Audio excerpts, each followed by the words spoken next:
everyone. It's Rebecca Gebhardt here, owner of Rise Up Consulting, and I have a special guest with me today as we get started on our 7th installment of lessons from the leaderboard to leadership. So as we're waiting to go live, and we are officially live, so we can actually start the conversation.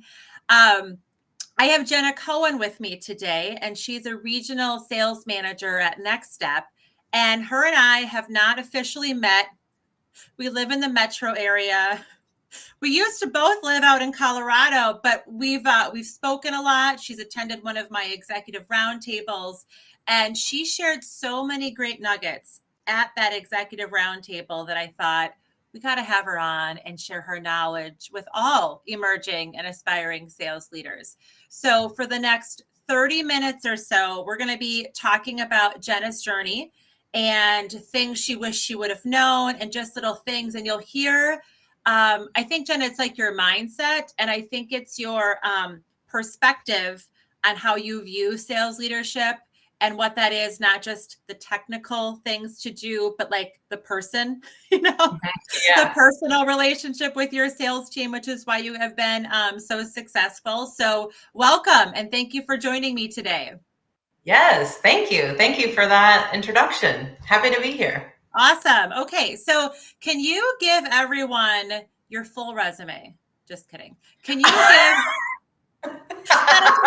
That'll take too long. Can you give the guests who are joining us live and the people who are going to be watching this on replay, just like your journey into sales and then your journey into sales leadership?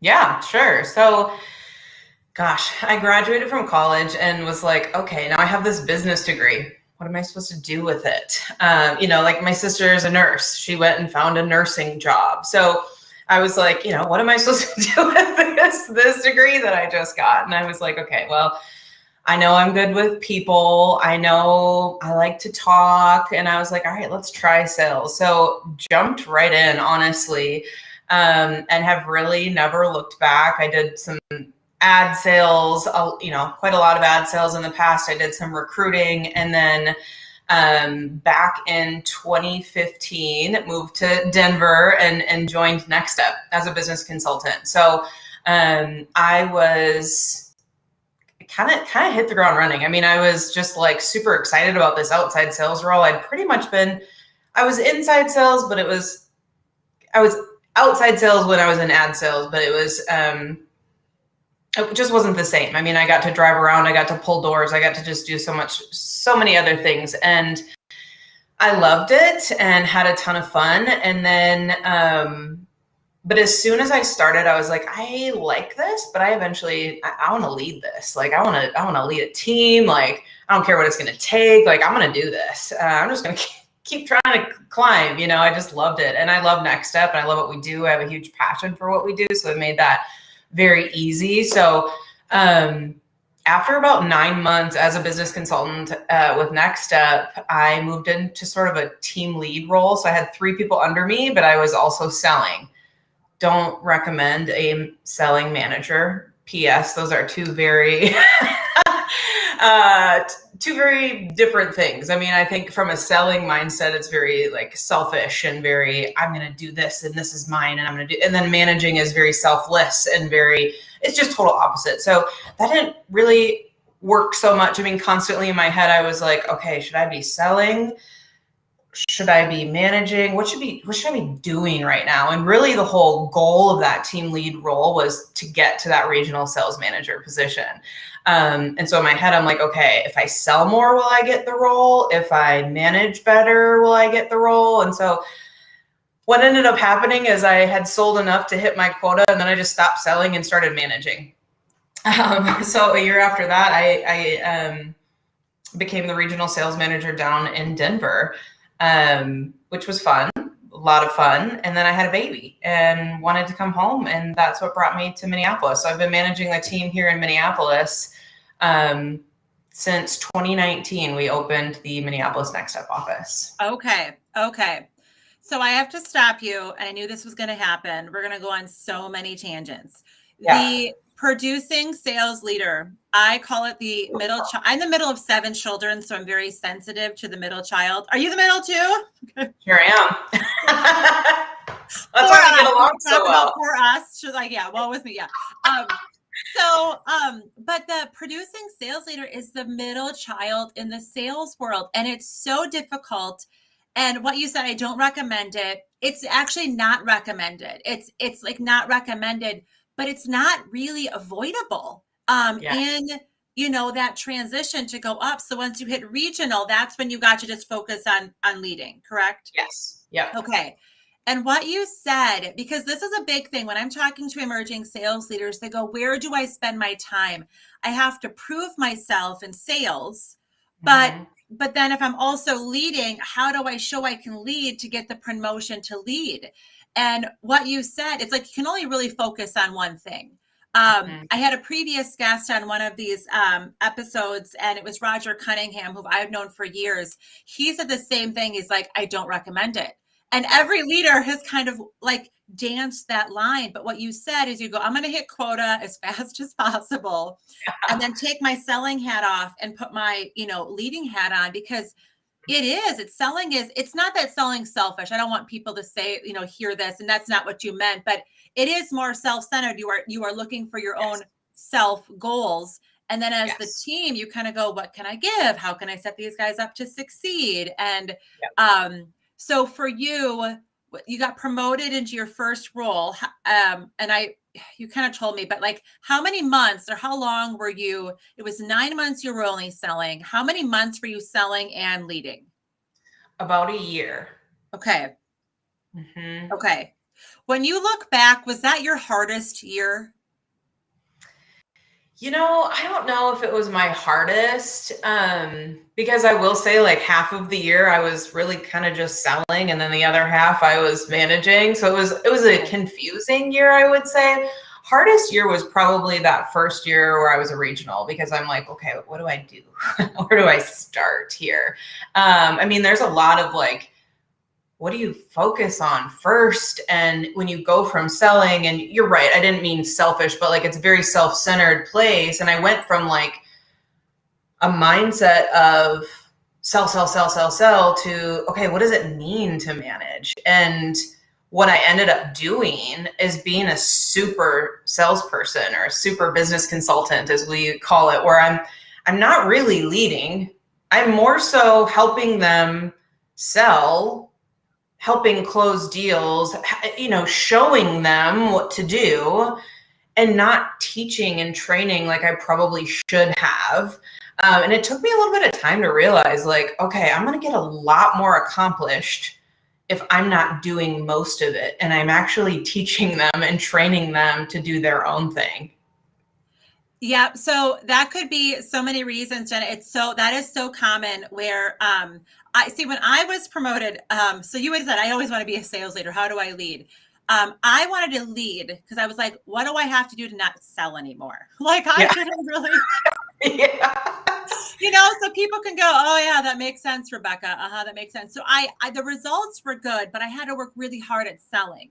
The leadership was a different ball of wax for me, right? So it just felt a little more natural. But you said I always wanted to do that.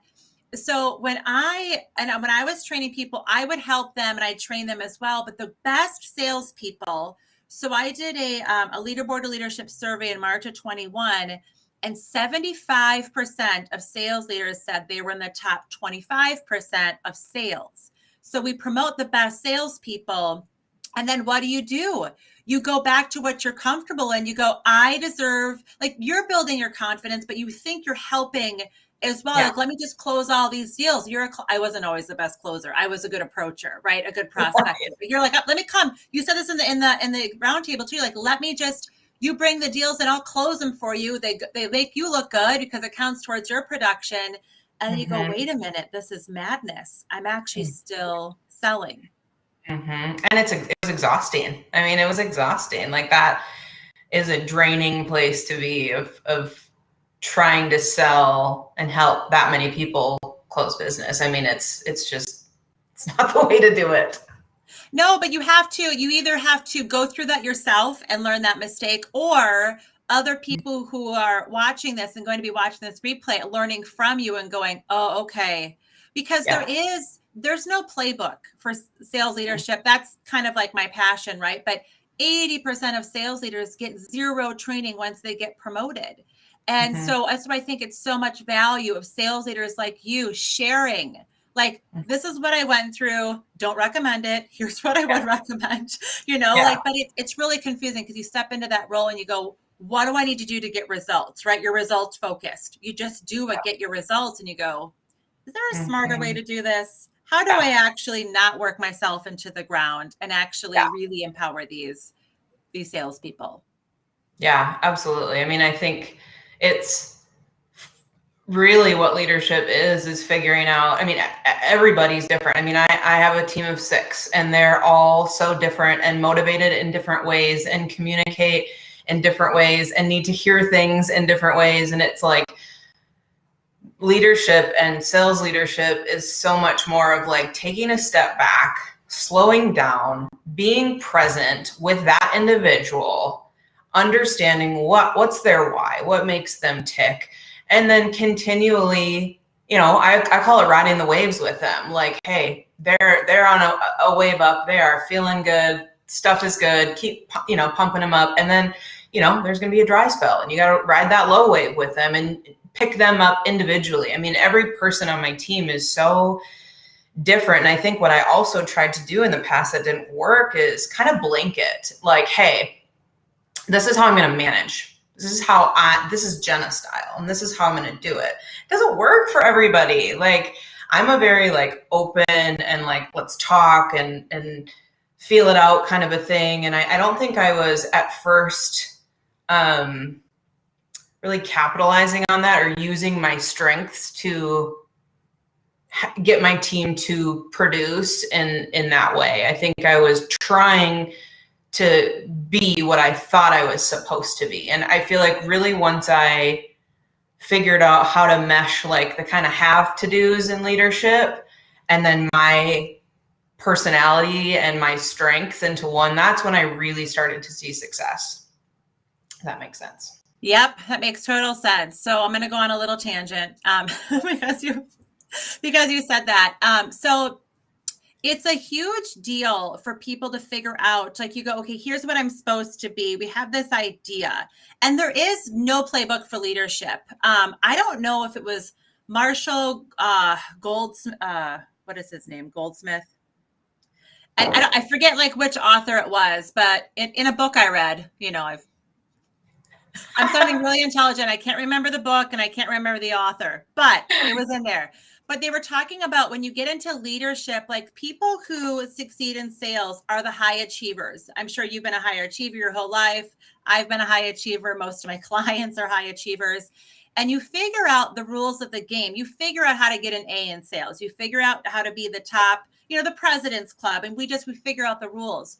And then we get into leadership. And the quote that this author said, he's like, this vomit-inducing panic sets in because there's not really a playbook, and you just got to go. So like I don't teach a lot of, I cover like leadership styles very briefly, but like just to give people an idea of like, what kind of leader do you want to be? But there isn't like a set, you sell the way someone wants to buy and you lead the way that someone wants to be led. So when you figured that out, and then you also said you leaned into your strengths.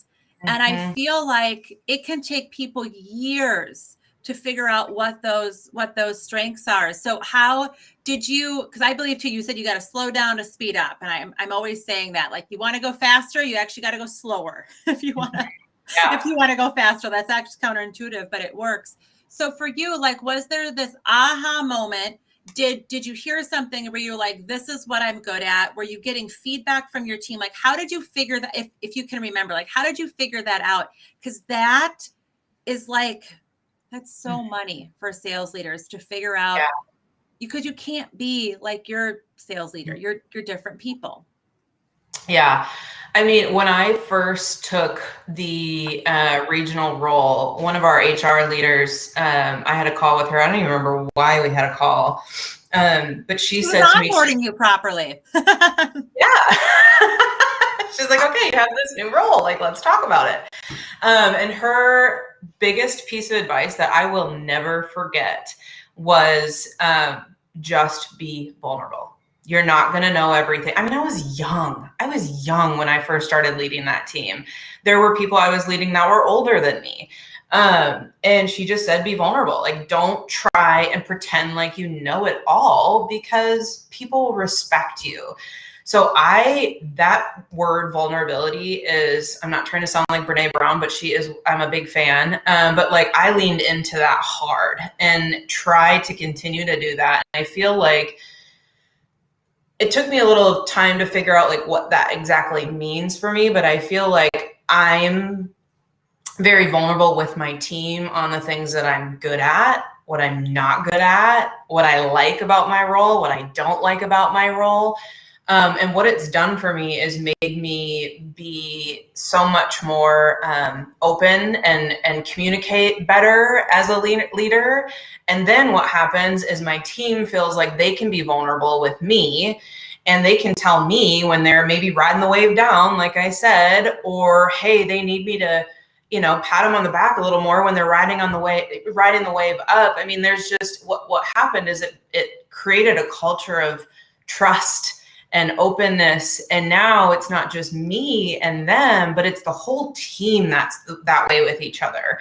And so like, I'm a busy person, and they're all busy too. And I'll have new people come in, and my more senior reps will lead that person and help lean into them. And I mean, it's just created, I feel like that's the magic bullet, is like being vulnerable with each other, creating that trust as a team, and helping each other win. I mean, we all have territories, and everybody is cheering each other on. So I feel like that's really what was the magic thing for me and my team.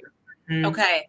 And how wonderful that HR manager like sat down with you and actually gave you, because people aren't, we talk about onboarding, which that was something you mentioned when we talked about it at our roundtable, which is maybe my next question here. But we talk about onboarding new employees, but we don't really talk about onboarding promotions, which is people need help. New sales leaders, everybody, an experience, then when you're like your first promotion of leading leaders, like leading sales leaders, that needs to be an onboarding process. The first level as, director or the C-suite, that needs to be an onboarding process. But this feeling of authenticity in sales is really hard. Like, Yes. when we could just throw salespeople at a wall and see who stuck, when there were so many people. You kind of like ran through candidates. It was like I say we treat sales like a fraternity or a sorority rush. Like if you're meant to make it, you'll show you're tough enough and you'll make it. And there was that same mindset for sales leadership. And now we're like, ooh, that's not going to work. But there are a lot of organizations that aren't like yours, that people, they ask for help. I had a senior, he was a sales leader. He asked his director for help, and the director said, you should know this. And they didn't give him the tools. He was so talented. He's a human. He's a great human being, but he wasn't given the tools to succeed. And he went, I'm going to go work for another company, and I'm going to go back to sales where I know how to do this. So there's a lot of nuances. So someone watching this might be like, well, good for you, Jenna. Your company supports authenticity. But it's different. But if you can get that, I just feel like we have to pretend we know everything. And that is, it's not a male female thing. It's really a cultural thing. And then, because some women could say, well, I have to pretend I know everything because I'm a female in a male dominated, 80% of sales leaders are men. So I could have another woman look at you like, I can't say that, Jenna. How did you, it's really complex. Yeah. Yeah. My leader, she's been my leader for a long time.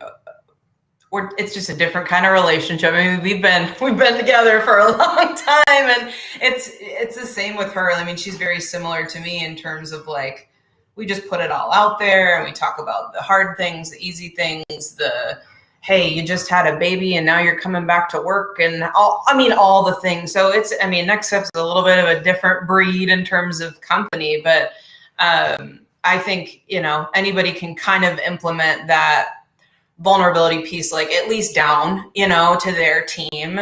But yeah, I'm sure there are some companies that unfortunately you can't really do that up, but yeah, it just depends who the leader is on the top. So let's transition to this onboarding thing, because this was something, it's interesting because I help organizations, streamline their sales leadership so that, anything sales leaders need to be successful, like knowing how to recruit, right? How to do it, doing technical one-on-ones, the skills, the soft skills they know, you trust, right? Like really thinking, what kind of culture am I building on my sales team, my sales organization, like time and energy management, all this stuff. And you were talking about onboarding in our executive roundtable, and which is funny because I just helped an organization revamp their whole onboarding, and it was like technical stuff, and you said the most important thing in onboarding is, do you remember what you said? Creating a relationship with your new person. And I went, oh my gosh, because we say this all the time, right? Like there's no bigger indicator to someone's success than their relationship with their direct manager. And in all of the other things that I revamped for this organization, I always brought that up, but I didn't. I put tools together, like here's how you build your relationship, but I didn't actually stress that. And I went, I have to go back and redo that. I have to go back and redo that. So I just thought it was really good. So how are things ways that you do that when you onboard someone? Because that is so key. Like if you are a human and that salesperson knows you as their sales leader have their back, yeah, they're going to sell more. You're going to retain them. You're going to attract better people. So how, you don't have to give all your secrets away, but like, how do you view that? What's your mindset about that? And what are a couple things you do that would really help other sales leaders when they onboard?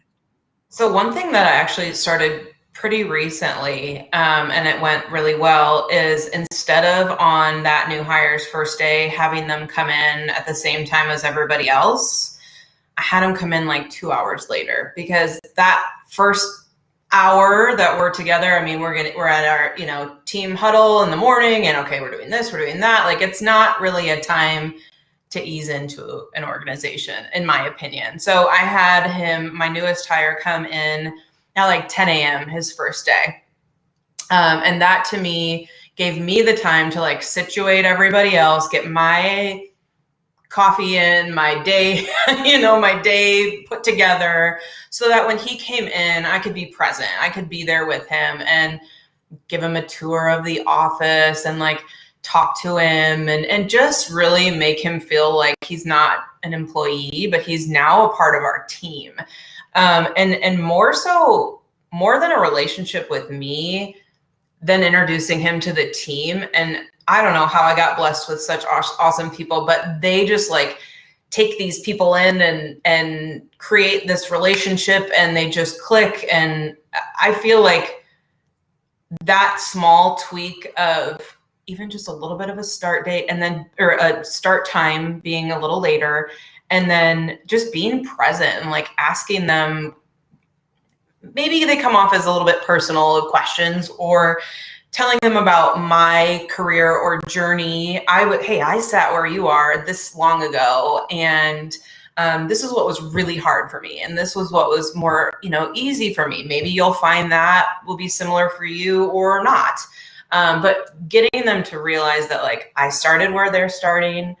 There's a lot of room for growth, a lot of room for success, and there's a pretty badass team over here. So that's kind of my mindset when it comes to bringing a new person literally in the door.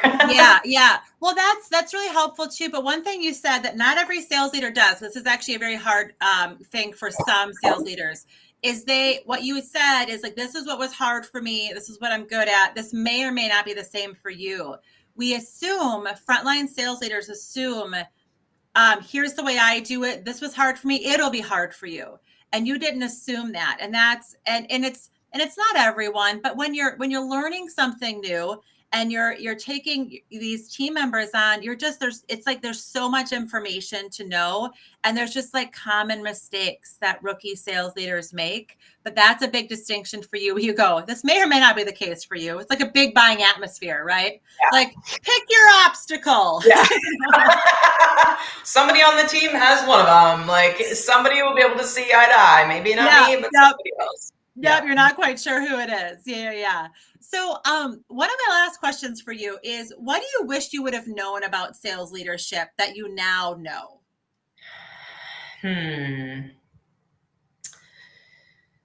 Let's see. I mean, we talked, I feel like, a lot about like the soft skill piece of it. One thing that just in the last couple of years, I feel like has really made a difference for me, more of like the tactical side, is from like pipeline management. Like, okay, your people and intrinsically motivating them every day is number one. I mean, that's number one. But then number two is pipeline, is constantly digesting that thing, combing that thing, understanding that thing, what needs to be done, but not just that, but planning ahead. I think where I got caught up is I was constantly working on this month, and what I've done in the last couple of years, really last like 2 years, honestly, is said, okay, by September 30th, I should know what we are going to close in October-ish. I mean, I should have a real good idea of what's going to close.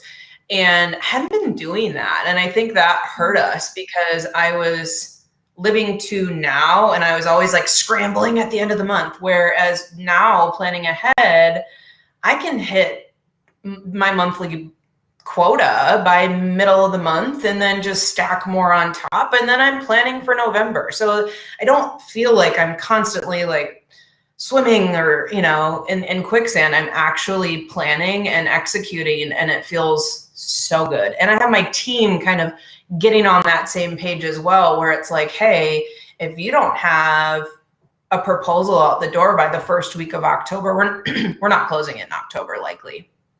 It's going to be, I mean, we have a longer sales cycle, but yeah. I guess my biggest thing is looking at that pipeline, but not just looking at it, but understanding it. Do you have the right people involved in that deal? Is the timing right? If the timing's off, what expectation have you set for timing? And then planning ahead of not the month that you're in, but what does your next month or two look like? And if you don't have enough of a pipeline to hit your goal for October or November, then we got to get people running faster right now. Yeah. So I guess my biggest thing is look towards the future. I mean, the right now is your people. The right now is holding them accountable to front end KPIs so that you can hit budgets 1, 2, 3 months down the line. If that makes sense. I would say pipeline to prosperity, right? Like, it's whatever your size your pipeline, it's gonna. I'm sure a few sales managers' heads just exploded when you were like predicting the future, because that's a sales leader's job, is to predict the future. And they're like, you can predict if you absolutely can predict, because your metrics, the closing percentages, how much in your pipeline closes, what you have, how long those deals, like those really important metrics you just mentioned are what sales leaders should know. But time management is the number one issue for new sales leaders. And time management isn't just urgent, important. It is right now. It is next month. It is next quarter, and it's next year, and it's 5 years down the road. I mean, it's like it's these time frames. You're really balancing a ton of them, and it's so busy all the time that you really have to pull yourself away and be like, what will this team and this organization look like 2-3 years from now, too? And that's but when you're in sales, you're just like, pipeline close. Yeah. Like, it's like this. In sales leadership, the pipelines or the timeline's bigger. Totally. Yeah, absolutely. 100% agree. Look at us. We're just two brilliant women. Agreeing on everything. Yeah. So Jen, I really appreciate you being on here today, being so open and authentic about like your journey as a salesperson. And whenever I have guests on, it's always fun to have sales leaders, because I know there's other sales leaders learning from you, but there's also salespeople that go, how do I work with that company that like lets that culture kind of be like that? So it seems like everyone's hiring, but are you guys hiring? Like what is next steps? Like Yeah. next steps. Yeah. So I am not in Minneapolis. We have a full team here, but there are openings in other markets. So we are heavily in Texas, we're in Denver, Oklahoma, Nashville. I'm probably forgetting something. I mean, we have worksite employees, clients in all 50 states, but our kind of sales pods are in those regions. So if you're interested and want to take a peek, get on our website and take a peek at what's open. I mean, it really is a pretty amazing company to work for. I mean, from a cultural perspective, I'm a lifer because I'm just, it's such an incredible culture. I have such a great leader, and we just keep growing organically, and it's super fun to watch. So like, you were just saying, it's like, okay, we're working on this right now, but I think next step will be we'll continue to open new markets, new sales pods, just like I opened here in Minneapolis. We opened recently in Chicago, Nashville. We'll continue to open new sales pods until we're hopefully in all 50 states would be the goal. So that's exciting. Awesome. Well, I'm so thankful that you joined us here, and I will put in the notes where people can contact you and go from there. But I appreciate you joining me today. yes, thanks, Rebecca. Talk to you soon.